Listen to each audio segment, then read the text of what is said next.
अस्सलाम वालेकुम, मैं हूं पारस जहां से। इमरान खान अपनी मकबूलियत का फ़ायदा उठाते हुए अपनी सियासत जारी रखे हुए हैं और अभी कल ही उन्होंने जेल भरो तहरीक का भी ऐलान कर दिया है, बल्कि आगाज़ कर दिया है। अभी आगे चल के हम इस पर भी बात करेंगे, लेकिन बड़ी खबर यह है कि सुप्रीम कोर्ट ने 2 सूबाई असम्बलियों की तहलील के बाद अभी तक इलेक्शन की तारीख न दिए जाने पर सो मोटो नोटिस लेते हुए एक 9 रुकनी लार्जर बेंच तश्कील दे दिया है। और ये वाकई एक बड़ी खबर है, क्योंकि गुज़िश्ता चंद माह में पहली मरतबा इतना बड़ा बेंच तश्कील दिया गया है और मुस्तकबिल के चीफ जस्टिस और सुप्रीम कोर्ट के दूसरे सीनियर तरीन जज जस्टिस काजी फाइज और जस्टिस सरदार तारिक मसूद को इस बेंच का हिस्सा नहीं बनाया गया है। दीगर जजेस में chief justice Umar Ata Bandial, justice Ijazul Hasan, justice Mansoor Ali Shah, justice Munib Akhtar, justice Yahya Afridi, justice Mazahar Ali Akbar Naqvi, justice Jamal Khan Bandokhel और जस्टिस मोहम्मद अली मजहर और जस्टिस अतर मिनुल्लाह शामिल हैं। 9 रुकनी बेंच ने आज समाअत शुरू की। अब बेंच ने देखना यह है कि इंतखाबात की तारीख देना ये किसकी जिम्मेदारी है, जो आम इंतखाबात हैं उसकी जिम्मेदारी कब और कैसे अदा की जाएगी, और आम इंतखाबात के हवाले से वफाक और सूबों की क्या क्या जिम्मेदारियां हैं। तो ये वाकई एक बड़ी डेवलपमेंट है, क्योंकि जो भी फैसला होगा उसके आपको पता है कि दूर रस नताइज मुरतब होंगे। आज समाअत जब शुरू हुई थी तो बादियो नज़र में सो मोटो और बेंच की तश्कील पर ही तनाज़ा पैदा हो गया। सबसे पहले जस्टिस मंदोखेल और जस्टिस अतर मिनुल्लाह ने बेंच की तश्कील और सो मोटो नोटिस पर एतराज़ उठाया।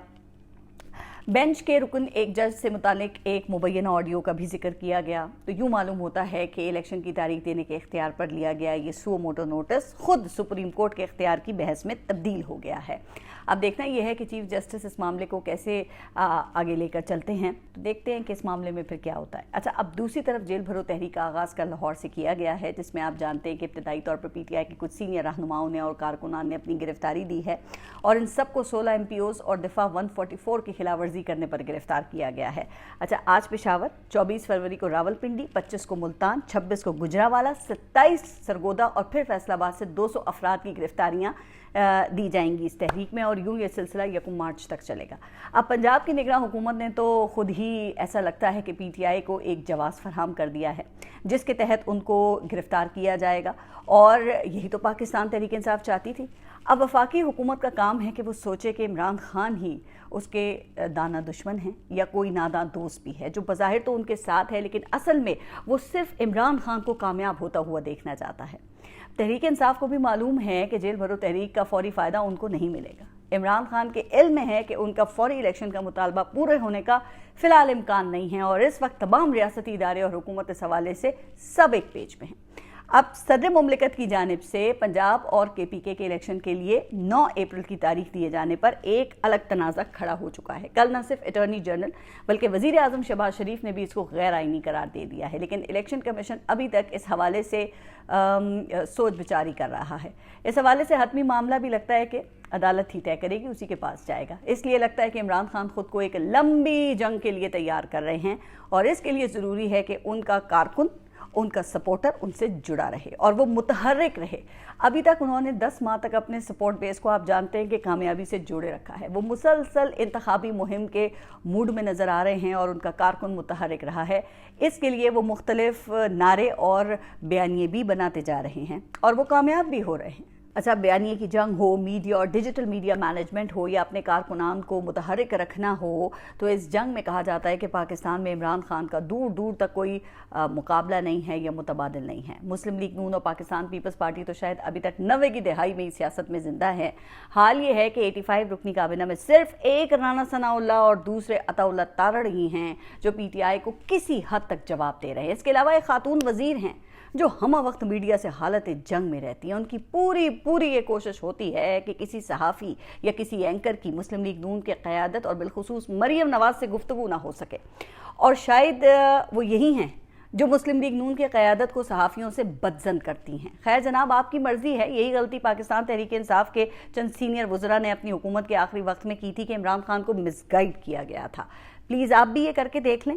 अब आपकी सियासत कामयाब हो या फिर नाकाम होती है, लेकिन दुआ यह है कि कम से कम अल्लाह करे कि आप इस मुल्क को डिफ़ॉल्ट से बचाने और मईशत को खड़ा करने में कामयाब हो जाएं, वरना आपकी सियासत भी ना बाकी नहीं रहेगी।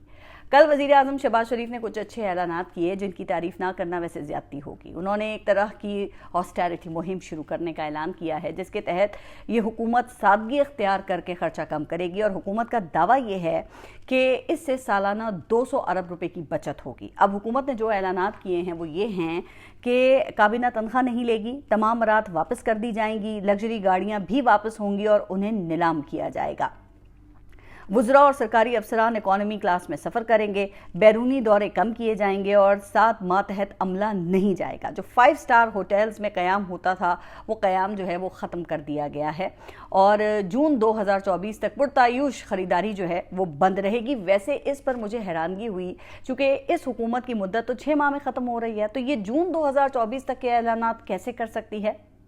खैर, इसके अलावा वुज़रा और जो अफसरान हैं वो बिल अपनी जेब से अदा करेंगे। TADA बचाने के लिए वीडियो लिंक मीटिंग्स को फ़रोग़ दिया जाएगा। कोई नया ज़िला या डिवीज़न जो है वो नहीं बनेगा। बिजली गैस की बचत के लिए दफातर सुबह 7:30 बजे शुरू होंगे और सरकारी एहलकारों को एक से ज़्यादा प्लॉट नहीं दिया जाएगा। बड़े सरकारी घर जो है वो ख़त्म करने के लिए कमेटी बना दी गई है, उनको नीलाम किया जाएगा।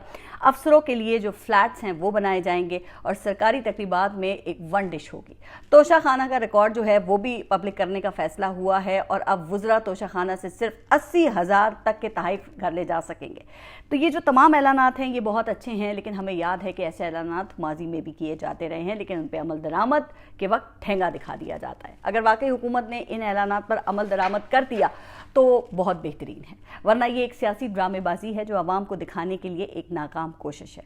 हुकूमत का जो असल इम्तहान है ना वो अभी तक इस मुल्क को डिफ़ॉल्ट से बचाना ही है और इसाक डार ने अब तक अपना एड़ी चोटी का जोर लगाकर देख लिया है, अपनी अना की कुर्बानी दे दी है, लेकिन अभी तक मईशत डिफ़ॉल्ट के खतरे से बाहर नहीं निकल सकी है। अब कल उन्होंने एक ट्वीट किया जिसमें चीनी तरक्याती बैंक से $700 मिलियन मंजूरी की खुशखबरी सुनाई गई है। अच्छा, वैसे क्या ही कहने हैं कि हिंदुस्तान जिसके ज़र मुबादला के ज़खायर ये $650 अरब से तजावुज़ कर चुके हैं, बांग्लादेश के ज़खायर भी $37 अरब के करीब हैं। ऐसे में एक न्यूक्लियर ताकत का वज़ीर ख़जाना चीनी बैंक से सिर्फ $700 मिलियन की खुशखबरी हमें ऐसे सुना रहा है जैसे बहुत बड़ा कोई मार्का सर कर लिया हो। आप जानते हैं कि हुकूमत को एक झटका लग चुका है जब उनके अपने ही फ्रेंडली अपोजिशन लीडर के साथ मिलकर लगाए गए वो चेयरमैन नैब ने इस्तीफ़ा दे दिया और इल्ज़ाम लगाया कि उन पर मुखालिफिन के खिलाफ केसेस बनाने और अपने लोगों को छुड़वाने के लिए दबाव डाला जा रहा है। कहा यह भी जा रहा है कि ये तो उन्होंने ऑन द रिकॉर्ड कहा है। असल बातें, असल गुफ्तगू उन्होंने मुस्ताफ़ी होने के बाद नैब अफसरान के साथ अपनी जो फेयरवेल मीटिंग थी उसमें की है, जिसकी रिकॉर्डिंग अगर पब्लिश हो जाए ना तो शायद तूफ़ान खड़ा हो जाएगा। मेरे ज़राए के मुताबिक 2 शख्सियात पर केसेस बनाने पर इख्तिलाफ था, तो वक्त आने पर मैं उन 2 शख्सियात के नाम भी आपको बता दूंगी। अच्छा, अब मैं आपको खबर दे दूं कि हुकूमत ने अदलिया के साथ महाज खोलने का फैसला कर लिया है। चंद रोज़ पहले परवेज़ इलाही और आबिद ज़ुबैरी की वो जो ऑडियो मंजर आम पर आई थी, अगर तो ये ऑडियो असली है तो यकीनन फिर इसकी तहकीकात होनी चाहिए।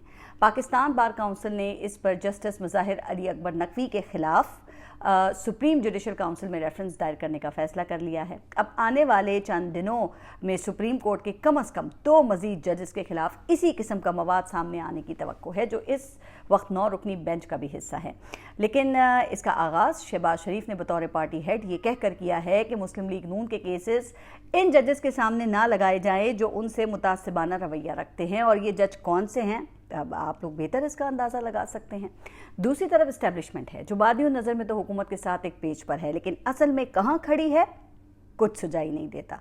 उनको तो सिर्फ इस बात से गर्ज है कि आप जो मर्जी करें, बस हमारा नाम लेकर हम पर तनकीद ना करें, और हम तो रिटायर्ड हजरात पर तनकीद की गुंजाइश भी नहीं रखते हैं, वो भी अब ख़त्म हो चुकी है। अच्छा, लेकिन तहरीक इंसाफ के आम कारकुन के लिए इस सारी सूरत हाल में वाहिद फिक्र की बात चौधरी परवेज़ इलाही की तहरीक इंसाफ में शमूलियत होनी चाहिए। चौधरी परवेज़ इलाही किसी भी सियासी जमात में शामिल होकर इसकी जड़ों को काटने की पूरी सलाहियत रखते हैं। इतलात यह है कि इमरान खान ने उनको पार्टी का सदर बनाने पर भी हामी भर ली है, यानी कि ऊँट का सर खैमे में लाने की इजाज़त दे दी गई है। अच्छा, मैंने ना अपने प्रोग्राम में यही सवाल एक पाकिस्तान तहरीक इंसाफ के सीनियर रहनुमा से जब किया तो वो नाराज़ हो गए कि आप कैसी बात कर रही है, कैसा सवाल कर रही हैं आप। लेकिन जल्द ही उनको भी अंदाज़ा हो जाएगा कि परवेज़ इलाही वो शख्सियत हैं जिनके बारे में ये कहा जा सकता है कि हुए तुम दोस्त जिसके, दुश्मन उसका आसमां क्यों हो। वैसे भी इमरान खान के रास्ते के कांटे अभी बाकी हैं, उन पर पहले ही केसेस की भरमार है और नैब ने ये 9 अप्रैल को तोशा खाना केस में उन्हें तलब किया हुआ है। बुशरा बीबी को दिए गए नोटिस में मजीद संगीन इल्ज़ामात आयद किए गए हैं, जिनमें इल्ज़ाम आयद ये किया गया है कि बुशरा बीबी ने अमीर कतर और सऊदी वलीअहद से मिले करोड़ों रुपए के तहफ़ खुद रख लिए हैं। नोटिस में अमीर कतर से मिले हीरे और जवाहरात से लदा लॉकेट, अंगूठियाँ, कड़े और ये हार की तफसीलात तलब की गई हैं और इसके अलावा कुछ और भी तहाइफ हैं जिनकी तफसीलात फराहम करने के लिए उनसे कहा गया है। खैर जो भी हो, अब इस सियासी जंग का क्लाइमेक्स ज़्यादा दूर नहीं लगता और जीत उसी की होगी जो आखिर तक लड़ेगा और जिसके साथ आवाम होगी। अगर हुकूमत 2 माह में मईशत खड़ी करने में कामयाब हो जाती है तो फिर इमरान खान उनको ले डूबेगा और अगर ये किसी हद तक कामयाब हो गए तो फिर सीट बेल्ट बांध लें, एक कांटे की जंग का आखिरी मार्का होने जा रहा है। बस अल्लाह से दुआ ये है कि इस जंग में हमारे मुल्क का नुकसान ना हो। आमीन।